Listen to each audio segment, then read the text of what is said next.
जय श्री हरि। रिवीजन कर लेते हैं। इस समय हम श्रीमद् भगवद गीता के पहले अध्याय के टेक अवेज ले रहे हैं और इस समय जो तात्कालिक संदर्भ है हमारा वो है स्वाधिष्ठान चक्र।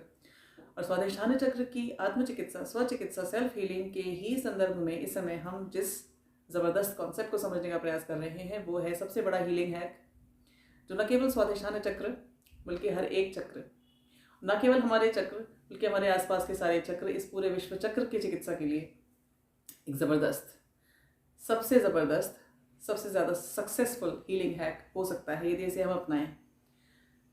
इसे कहते हैं सेल्फ लव। सेल्फ लव, आत्म प्रेम। अब ये आत्म प्रेम है तो बड़ा ज़बरदस्त हीलिंग हैक, लेकिन आत्म प्रेम ऐसा नहीं है कि आपने एक बार सोच लिया कि अब मैं अपने आप से प्रेम करूँगा और बस आपको आ गया। ये भी एक यात्रा है, ये भी एक लर्निंग है और इसको करते करते ना आपको बीच में लड़खड़ाना पड़ेगा।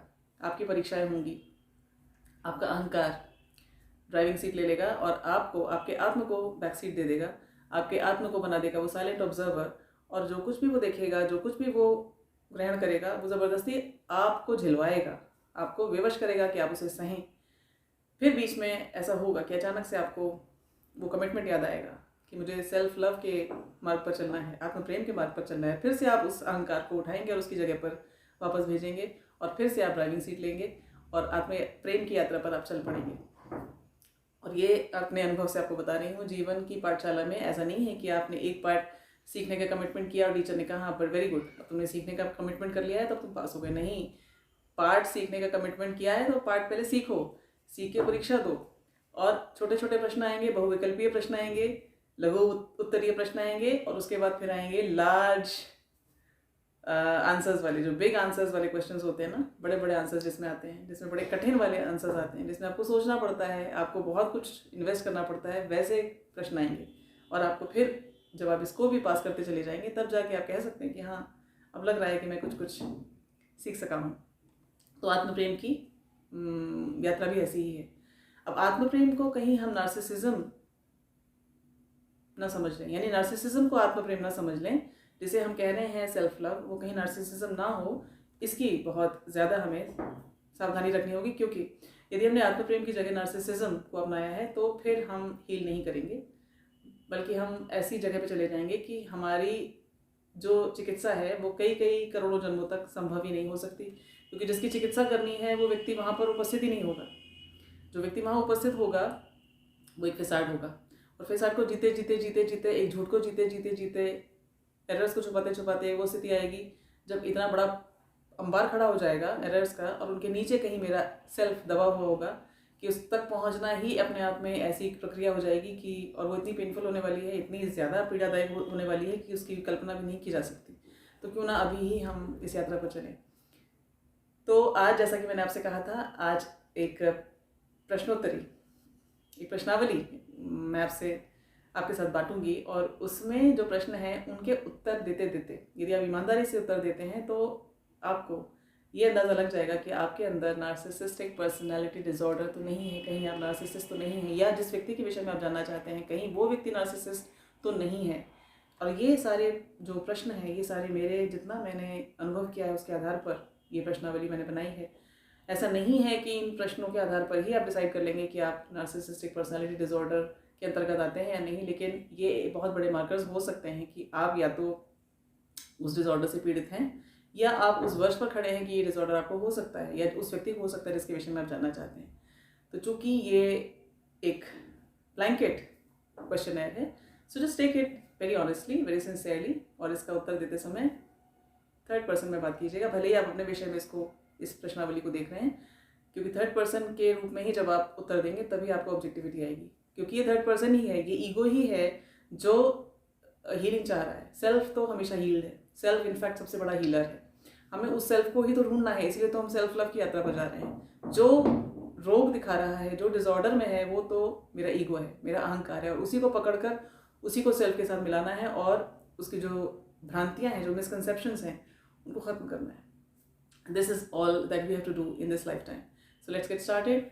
आज मैं एक पेपर पर पूरे 50 प्रश्न अपने अनुभव के आधार पर आपके लिए लेकर आई हूँ। इन प्रश्नों के उत्तर बहुत सोच समझ के दीजिएगा, और यदि इनमें से अधिकांश प्रश्नों के उत्तर आपको हाँ में मिलते हैं तब आपको बहुत ज़्यादा अवेयरनेस की आवश्यकता पड़ेगी अपने विषय में। तो हम प्रश्नोत्तरी स्टार्ट करें।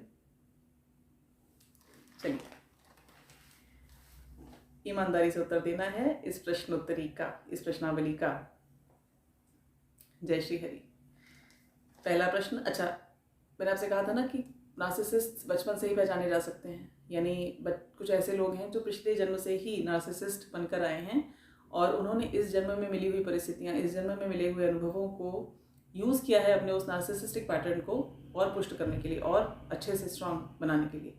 तो ये प्रश्नावली उन लोगों के विषय में भी है जिनके आचरण से बचपन से ही आप पहचान सकते हैं कि ये व्यक्ति पिछले जन्म में नार्सिसिस्ट रहा होगा। पहला प्रश्न, क्या ये व्यक्ति बचपन से बहुत ध्यान खींचने का प्रयास करता है या करता था और रो रो कर घर के सामान आदि को अस्त व्यस्त कर देता था, खराब कर देता था या तोड़ फोड़ कर लोगों का ध्यान खींचने का प्रयास करता था? दूसरा प्रश्न, क्या परिवार विशेष तौर पर माता को बिल्कुल नहीं छोड़ता था, यानी माता का ध्यान इसको लगातार अपनी ओर चाहिए था, ऐसा था क्या? क्योंकि माता ऐसा व्यक्ति है, पहला व्यक्ति है जो व्यक्ति के इम्पोर्टेंट होने का, व्यक्ति के महत्वपूर्ण होने का उसको भान कराती है। क्या ऐसा होता था? माता को लगातार ये अपनी ओर खींचता था। देखिए, माता से एक स्वाभाविक प्रेम होना, उसके प्रति अटैचमेंट होना एक अलग बात है, लेकिन माता से बिल्कुल अलग नहीं होता था यदि ये व्यक्ति, तो थोड़ा रेड फ्लैग है ये। तीसरा प्रश्न, क्या रोष, नाराजगी यानी एंगर, डिस्प्लेजर दिखाने के लिए ये वो कार्य करता था जो मना किए जाते थे? चौथा प्रश्न, क्या वर्जनाओं या सीमाओं को यानी लिमिटेशंस, प्रोहिबिशंस को ना मानना इस व्यक्ति का स्वभाव था? यानी यदि आपने इससे कहा कि ये नहीं करना है तो ऐसा कुछ आपको दिखता था कि ये वही करना चाहता था, या आपने कहा है ये करना है तो उसे ना करने की कोई जिद हो इस व्यक्ति की, ऐसा कुछ आपको दिखाई देता था? पांचवा, क्या इस व्यक्ति की अभिव्यक्तियाँ और गतिविधियाँ नाटकीयता से भरी होती थी? बहुत ड्रामेटिक होता था इसका हर एक रिएक्शन, अन्य बच्चों को देखते हुए कुछ ज़्यादा ही आपको ड्रामा दिखता था इस व्यक्ति में, ऐसा था क्या?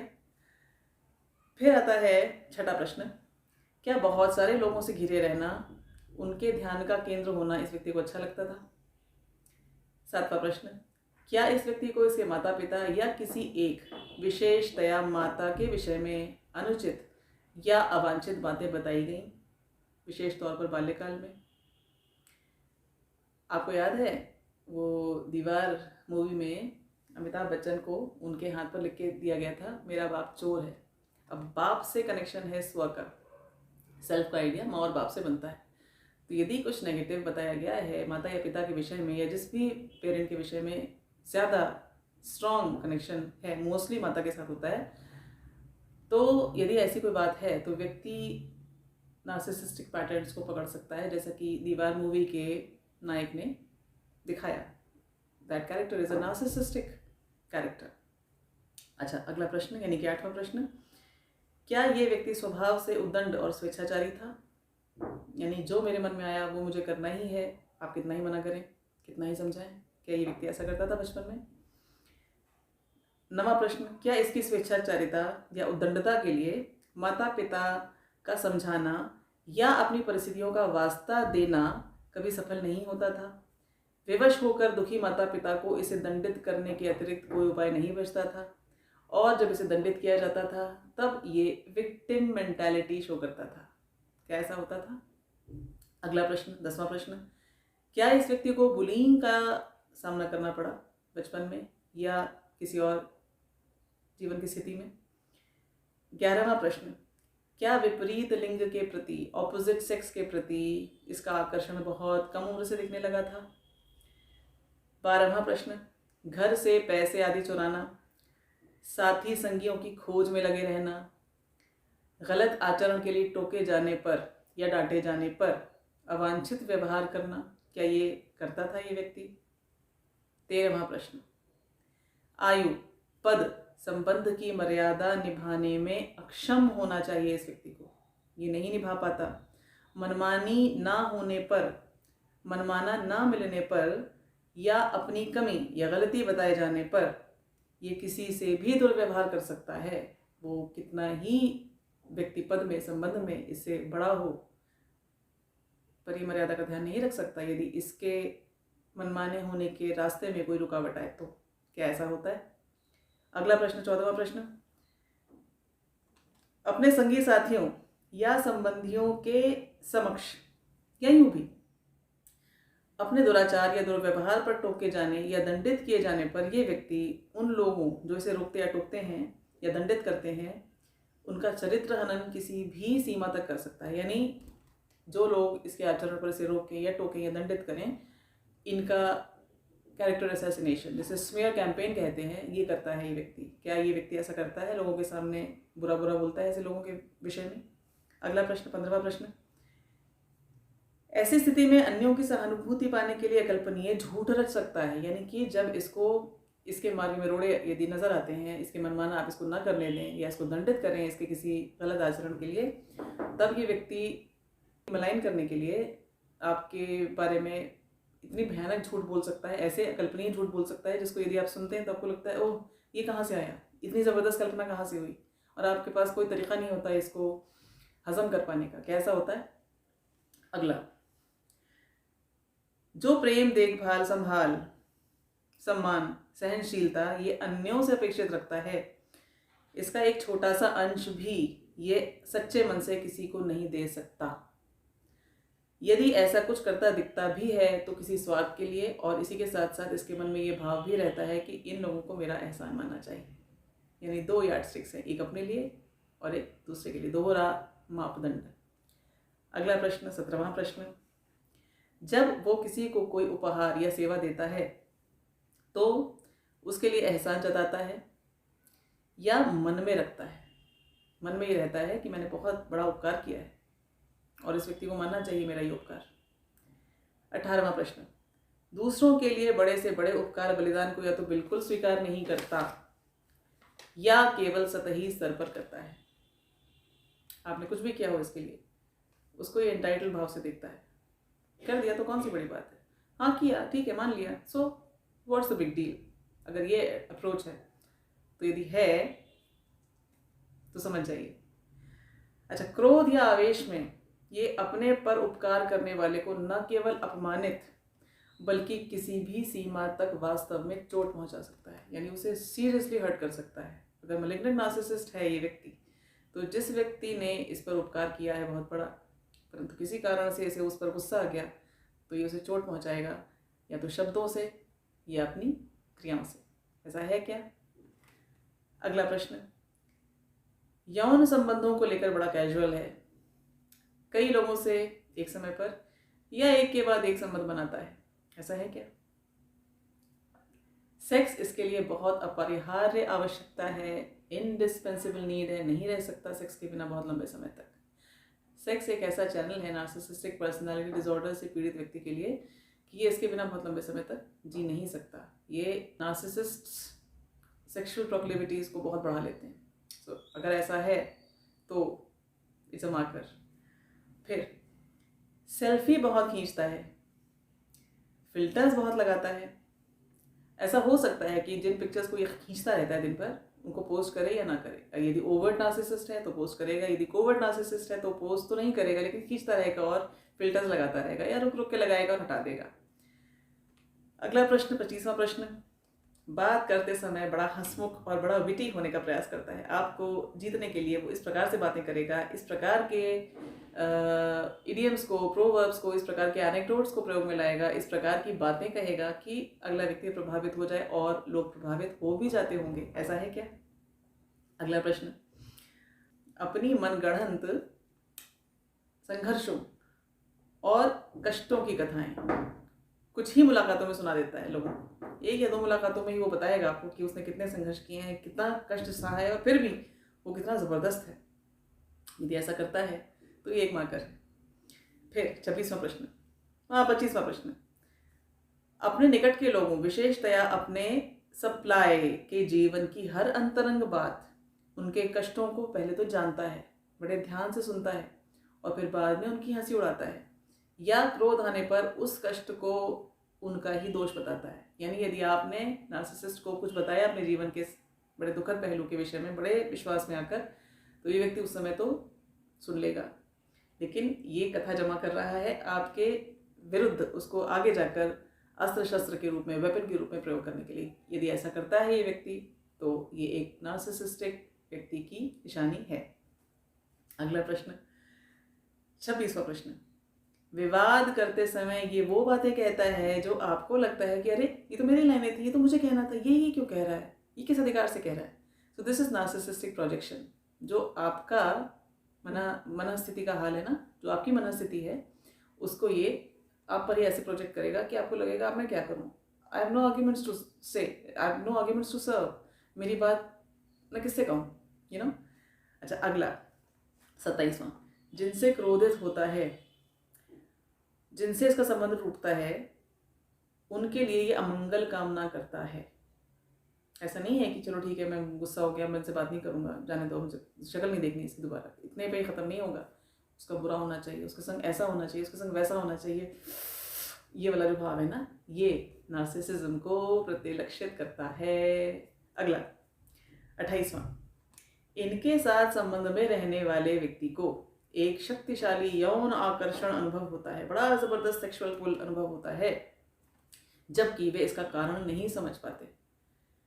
क्योंकि इसका कारण मैं आपको बताऊं क्या होता है कि नार्सिसिस्टिक जो पर्सनालिटीज होती हैं ना, ये अंतरंगता का कोई और चैनल खोलते नहीं अपने सप्लाई के लिए, ये खाली सेक्सुअल चैनल खोल कर रखते हैं, इंटीमेसी से, सम्मान से वंचित रखते हैं, ध्यान दूसरे व्यक्ति पर जाए ऐसा कोई और चैनल वो खुला नहीं रखते, सिवाय यौन आचरण, सेक्सुअल इंटरकोर्स के दौरान केवल उस व्यक्ति को, सप्लाई को वो देते हैं, वो इंटीमेसी, वो अंतरंगता जो व्यक्ति चाहता है। तो इसलिए व्यक्ति को ऐसा अनुभव होता है। यदि ऐसा होता है तो ये बहुत बड़ा मार्कर है।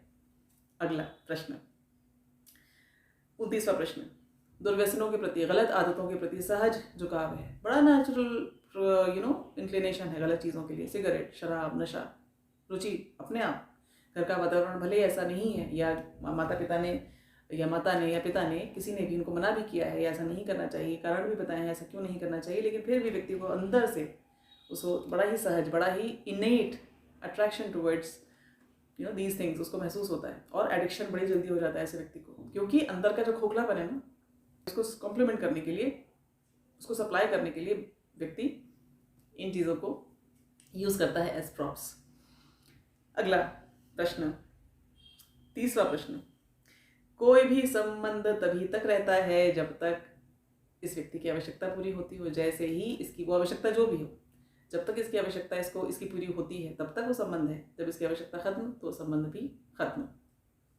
अगला 31वां, कोई उत्सव आया, कोई त्यौहार आया, किसी का जन्मदिन आया, यदि ऐसा कुछ हुआ तो ये व्यक्ति क्या करेगा, ये बड़ा ध्यान खींचने वाली गतिविधियां करेगा या घर का माहौल खराब करेगा, क्योंकि ऐसे समय पर ध्यान अन्य लोगों पर चला जाता है, इस व्यक्ति को सारा ध्यान अपनी ओर चाहिए और इसके लिए वो कुछ भी करेगा। ऐसा होता है क्या? अगला प्रश्न, अपराध बोध नहीं होता, गिल्ट नहीं होता। यदि कुछ देर को थोड़ा सा गिल्ट होता लगता भी है तो प्रयास फिर ये किया जाता है कि कुछ ऐसा किया जाए कि ये अपराध बोध दूसरे पर प्रक्षेपित हो जाए, दूसरे पर प्रोजेक्ट हो जाए अपराध बोध। यानी थोड़ी देर तक अपने गिल्ट को किसी प्रकार से सहने के बाद ही कुछ कथा अपने मन में अपने आप को ऐसी बताएगा या उस व्यक्ति से इस प्रकार से उलझाव क्रिएट करेगा कि फिर अब दूसरे व्यक्ति को गिल्टी होकर अपने सामने प्रस्तुत कर सके। अपने गिल्ट को ही बहुत देर तक एंटरटेन नहीं करता। अपने जन्मदिन के लिए बड़ा उत्साहित रहता है, अपना कोई फंक्शन है या अपना कोई अचीवमेंट है उस पर तो बहुत फोकस होता है इसका और बहुत स्पेशल इसको मानता है वो।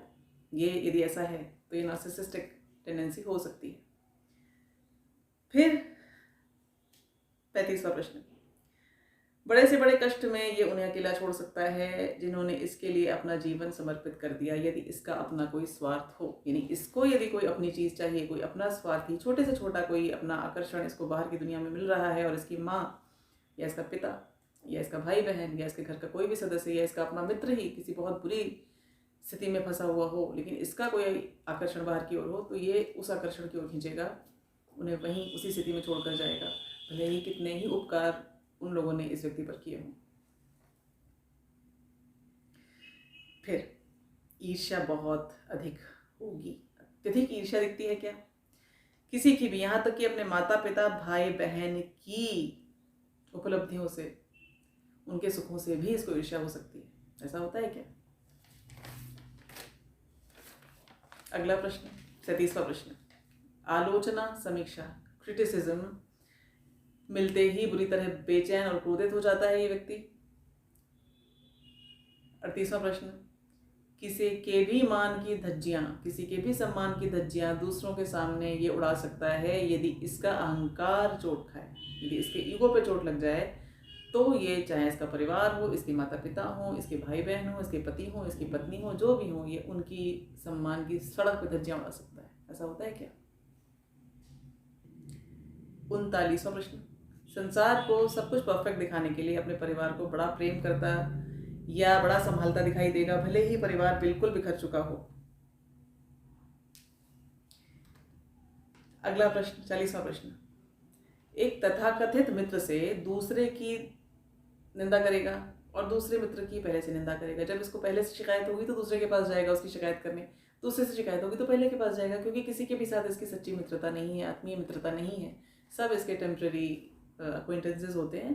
कहता है ये मित्र, लेकिन मित्र ये किसी का भी नहीं होता। अगला प्रश्न, अकेला नहीं रह सकता, इसको कोई ना कोई साथ चाहिए, कोई ना कोई संगी साथी चाहिए। लगातार अपने आप को किसी ना किसी चीज़ में उलझा के रखना, इसकी आवश्यकता है क्या? अगला प्रश्न, इसको यदि कोई ईश्वर प्रदत्त कोई रुचि, कोई कौशल, कोई टैलेंट, कोई स्किल मिला भी हुआ है तो भी ये उन्हें दूसरों को प्रभावित करने के लिए प्रयोग में लाता है, या उनकी प्रशंसा पाने के लिए प्रयोग में लाता है, या उनका कुछ भी नहीं करता, उनको रस्ट होने देता है। ऐसा होता है क्या? अगला प्रश्न, 43वां प्रश्न, चर्चा अपने विषय में हो, यानी बातचीत हो रही है और यदि सेंटर ऑफ अटेंशन, फोकस यदि अपना स्वयं पर है तब तो उसको बड़ी रुचि होगी। जैसे ही चर्चा का फोकस शिफ्ट हो किसी और व्यक्ति के प्रति तो आपको ये उबासियां लेता दिखाई देगा, या इसके आपको इसके हाव भाव से दिखता है क्या कि ये अब इसको कोई दिलचस्पी नहीं है, कोई रुचि नहीं है, या केवल प्रिटेंड कर रहा है, नाटक कर रहा है कि हाँ हाँ ठीक है चर्चा चलाते रहो, लेकिन आपको साफ दिख रहा है कि अब ये चर्चा में अब रहा नहीं। यदि ऐसा होता है तो हो सकता है नार्सिसिस्टिक पर्सनालिटी डिसऑर्डर। 44वां प्रश्न, अपने चेहरे की, शरीर की साज सज्जा और उसको दिखावा बहुत करेगा। एक तो होता है साज सज्जा करके अच्छे से रहना कि मुझे अच्छा लगता है मैं अच्छे से रहूँ, लेकिन उसको दिखाना, दूसरों को दिखाकर उन्हें प्रभावित करना, ये इसकी आवश्यकता है क्या? यही इसलिए अच्छे से नहीं रहता कि इसको अपना शरीर अच्छा रखना है, स्वस्थ रहना है, इसलिए ये सब नहीं करता। कोई प्रभावित होना चाहिए, किसी को मेरी प्रशंसा करनी चाहिए, नो फिशिंग फॉर कॉम्प्लीमेंट्स, इस प्रकार का एटीट्यूड है क्या? अगला प्रश्न, भाई बहन से भी ईर्ष्या होती है, यदि वो ज़्यादा अचीव करते हैं, उनकी उपलब्धियाँ अधिक हैं, उनको प्रशंसा मिलती है, तो उनसे, यहाँ तक कि छोटे भाई बहन से भी इनको ईर्ष्या हो सकती है। इस बात पे ईर्ष्या हो सकती है कि माता पिता इसको बहुत प्रेम करते हैं, बिना ये सोचे समझे कि अभी वो छोटा है, उसको दूसरे प्रकार का व्यवहार मिलना चाहिए, या जो व्यवहार, जो कष्ट मेरे साथ सीख होने के कारण मेरे माता पिता सीख गए हैं, अब वो दूसरे भाई बहन के साथ नहीं करना चाहते। ऐसी किसी स्थिति को ये अलाउ नहीं करता। ईर्ष्या इसका एक बड़ा प्रोमिनेंट भाव होता है। ऐसा होता है तो ये डिसऑर्डर है। अगला, अपराध बोध या किसी से झगड़ा होने पर क्षमा मांगने जाएंगे तो, परंतु यदि वहाँ से सकारात्मक व्यवहार न मिले तो ये सो कॉल्ड अपराध बोध बदल जाता है ज़बरदस्त नार्सिसिस्टिक रेज में। बहुत गुस्सा आता है, बहुत गुस्सा आता है, मुझे क्षमा कैसे नहीं किया। मतलब क्षमा करना अगले का अधिकार नहीं है, क्षमा करना उसका ऑब्लिगेशन है। मैं आपसे क्षमा मांगने आया हूँ, कैसे आपने क्षमा नहीं दी, ये भाव है क्या? अगला, गंभीर विषयों पर बातचीत से बचेंगे, विशेष तौर पर यदि संबंध में कोई गड़बड़ है, रिलेशनशिप से कोई जुड़े हुए इश्यूज पर आप बात करना चाहते हैं, आप चाहते हैं मेरा संबंध नॉर्मल हो, आप बात करने की कोशिश करते हैं, लेकिन ये ऐसी किसी भी बातचीत को अवॉइड करते हैं। और यदि मैलिग्नेंट हैं तो ये क्या करेंगे, ये साइलेंट ट्रीटमेंट देंगे और उस मौन से आपको तड़पता हुआ देखकर इन्हें आनंद मिलेगा। स्टोन वॉलिंग यूँ भी कर देते हैं ये, जब इनको लगता है कि किसी विषय पर बात नहीं करनी, क्योंकि विषय पर सुलझाने वाला अप्रोच नहीं है यदि, तो व्यक्ति स्टोन वॉलिंग, शांत हो जाता है, साइलेंट ट्रीटमेंट देना शुरू कर देता है। और उसमें मैलिग्नेंसी यदि मिली हुई है तो उसको बड़ा मज़ा आता है। मैं साइलेंट हूँ, तुम तड़प रहे हो, तुम्हें तड़पता देखकर मुझे बहुत आनंद मिलता है। अगर यदि ऐसा है तो नार्सिसिज्म है। अगला प्रश्न, ये लोग स्टोन वॉलिंग का दोष उन्हीं पर मर देते हैं जो इनके छल कपट दुख देने वाले व्यवहार से दुखी होकर चुप हो जाते हैं। यदि आप किसी नार्सिसिस्ट के साथ रह रहे हैं और अपने इनका झूठ, इनका कपट, इनका छल देख देख के इनसे बातचीत की है, आपने समझाने का प्रयास किया और फिर ऐसी स्थिति आ गई है कि अब आपको लगता है कि कोई फ़ायदा नहीं बताने से, कुछ कहने से, अब आप मौन हो गए हैं, तो ये आप पर प्रोजेक्ट करेंगे कि तुम मेरी स्टोन वॉलिंग कर रहे हो। ऐसा होता है क्या? अगला प्रश्न है, कोई भी स्वस्थ चर्चा, कोई भी हेल्दी डिबेट, वाद विवाद, इसमें ये भाग नहीं ले सकता। अपने दृष्टिकोण को सिद्ध करने के लिए, उसे एस्टैब्लिश करने के लिए व्यक्तिगत लांछन लगा सकता है, बहुत टॉक्सिक हो सकता है, बिल्कुल पर्सनल हो सकता है ये व्यक्ति। ऐसा होता है क्या? और प्रतियोगिता से बहुत डरता है ये व्यक्ति। ऐसी प्रतियोगिताएं जहां पर इसको ये डर हो कि मेरी कमी ही दिख जाएगी, ये बिल्कुल पूरी तरह से कतराता हो। ऐसा है क्या? तो ये 50 प्रश्न मैंने आपसे आज पूछे जो मेरी जानकारी में, मेरी बुद्धि में, मेरे अनुभव में इस नार्सिसिस्टिक पर्सनालिटी डिसऑर्डर से पीड़ित व्यक्तियों में होते हैं। यदि इन 50 प्रश्नों में से अधिकांश के उत्तर हाँ हैं तो सचमुच में बहुत अवेयरनेस की आवश्यकता है, क्योंकि नार्सिसिस्टिक पर्सनालिटी डिसऑर्डर किसी दवा से ठीक हो जाए ऐसा डिसऑर्डर नहीं है। ऐसा समझ लीजिए कि एक राक्षसी संस्कार ये अपने अंदर जगाने की तैयारी है। नार्सिसिस्टिक पर्सनालिटी डिसऑर्डर यदि किसी के अंदर उस तरह के लक्षण आने शुरू हो गए हैं या पिछले जन्म से लाए हुए लक्षण दिखाई दे रहे हैं, तो ये राक्षसी व्यक्ति प्रवृत्ति अपने अंदर अब जगा रहा है और ये आगे जाकर फुल्ली डिमोनिक पर्सनालिटी बन सकता है। मैलिग्नेंट नार्सिसिस्ट जिसको कहा जाता है, ये वही हैं, ये राक्षस हैं और ये डेविल्स हैं, क्योंकि इन्होंने उस तरह की टेंडेंसीज को, उस तरह की एनर्जीज को अपने अंदर इन्वाइट करके अपने आप को उनका घर बना दिया है। और ऐसे व्यक्ति हील नहीं हो सकते, इनफैक्ट ये किसी की भी हीलिंग नहीं होने देते। इनके आसपास यदि कोई व्यक्ति दुर्भाग्य से फंस गया है और उसको ये अवेयरनेस नहीं है कि ये व्यक्ति नार्सिसिस्ट है, तो आप ये समझ लीजिए नर्क की साक्षात यात्रा है ये। आपको कहीं से भी रिहाइश नहीं है, आपको कहीं से भी एस्केप नहीं है। आप ना तो रह सकते हैं ना भाग सकते हैं। ये अजीब आपकी स्थिति है और ये जो कष्ट है, ये जो भयानक, और अगर ये अब्यूज़, इनकी जो नार्सिसिस्टिक अब्यूज़ होती है, ये किसी भी स्तर तक जा सकती है। इनके लिए कोई नियम नहीं होते। तो यदि इन प्रश्नों में से आपको ऐसा लगता है कि मेरे पास अधिकांश उत्तर किसी व्यक्ति को लेकर, या वो व्यक्ति जिसको आप जी रहे हैं उस चरित्र में भी आपको ये कमियां नजर आती हैं कि वो ऐसा करता है, ये विशेषताएं, ये गुण उसके अंदर नजर आते हैं, ये ट्रेट्स नजर आते हैं, तो सावधान होकर अपने आप को बिल्कुल ध्यान से ऑब्जर्व करना है हर एक स्थिति में, हर एक इंटरेक्शन में, हर एक एक्सपीरियंस में, और अपने बचपन की एक एक घटना के साथ अपने आप को हमने कैसे जोड़ा है, हम उन घटनाओं को अपने आप को क्या कह के सुनाते हैं और दूसरों को हम क्या कह के सुनाते हैं, क्या दिखाना चाहते हैं, इस पर दृष्टि डालने की आवश्यकता है। क्योंकि नार्सिसिस्टिक पर्सनालिटी डिसऑर्डर की जो ओरिजिन आता है ना नार्सिसस की कहानी से, उसमें आपको याद होगा कि नार्सिसस मर तो जाता है लेकिन इसको पानी नहीं मिलता है। मतलब भूखा प्यासा ये अपनी उस छवि को देखता देखता उसी छवि के एंट्रैपमेंट में चला जाता है और अगला जन्म ले लेता है। जन्म भी लेता है एक फूल का, जो बड़ा है तो बड़ा सुंदर, लेकिन बस उसको फूल बन के दुनिया को दिखाना है अपने आप को, और उसके पास जीवन का कोई और प्रयोजन नहीं है। कोई इसको तोड़ के नोच के फेंक दे, पैरों से कुचल दे, खा जाए, कोई भी उसकी नियति हो सकती है। तो गीता का एक जो बड़ा ज़बरदस्त पुनर्जन्म का कॉन्सेप्ट है ना, देहांतर, एक देह से दूसरे देह में, और जिसके लिए श्री कृष्ण कहते हैं कि यम यम वापि स्मरन भावम त्यजत्यन्ते कलेवरम तम तमयि वेति कौन्तेय सदा तद्भाव भावितः।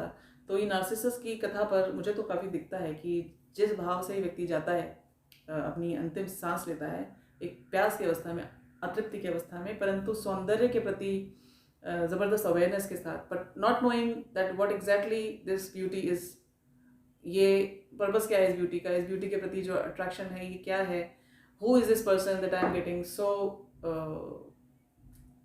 Enamoured with. तो जब इस भाव से व्यक्ति अगले देह में ट्रांसफर हुआ तो वो बना एक फूल, नार्सिसस का फूल। अब फूल के बाद अगला जन्म क्या मिलेगा कुछ पता नहीं। तो बस यही चीज़ है हमको भी ध्यान में रखनी है। यदि हम नार्सिसिस्टिक टेंडेंसीज अपने अंदर लेकर चल रहे हैं ना, तो फिर हमको जो अगला मिलेगा रूप, वो कुछ भी हो सकता है। मेरी उस वाइब्रेशंस के साथ मैच करता हुआ जो भी स्टेट ऑफ बीइंग मेरा मन मेरे लिए खोज कर लाएगा, अनंत संभावनाओं में से, उनमें से किसी एक में मुझे अपने आप को लेके जाना होगा, और फिर वहाँ से फिर मेरी यात्रा शुरू हो जाएगी। So why not start today. Self healing के लिए क्यों ना हम आज ही बहुत अच्छे से देखें, कहीं मैं नार्सिसिस्ट तो नहीं, जिसको मैं आत्मप्रेम कह रहा हूँ, कहीं वो नार्सिसिज्म तो नहीं, कहीं ये वो तो नहीं। तो अपने आप से ये प्रश्न पूछिए कि कहीं मैं वो तो नहीं। बहुत आवश्यक है ये, मेरे लिए भी और आपके लिए। लंबा गैप हुआ इस वीडियो को बनाने में, क्योंकि आत्म प्रेम की मेरी जो कमिटमेंट है ना, इसमें एक बहुत ज़बरदस्त ब्लॉक आया था और ईश्वर कृपा से मैंने ये वाली परीक्षा थोड़े समय के लिए जीती है। अब देखते हैं अगली परीक्षा कौन सी आती है। और बिल्कुल ऐसे ही आपके साथ भी होगा। मैं आपको अभी ही सावधान कर रही हूँ। आत्म प्रेम की यात्रा सबसे ज़बरदस्त, सबसे कठिन परीक्षा है। पर यदि आप कमिटेड हैं तो आपके साथ ही आपके गाइड और आपको चीटिंग कराने वाले भी वही हैं, जो चाहते हैं कि आप अपने आप से प्रेम करें, सबसे प्रेम करें। फिर से मिलूंगी। जय श्री कृष्ण।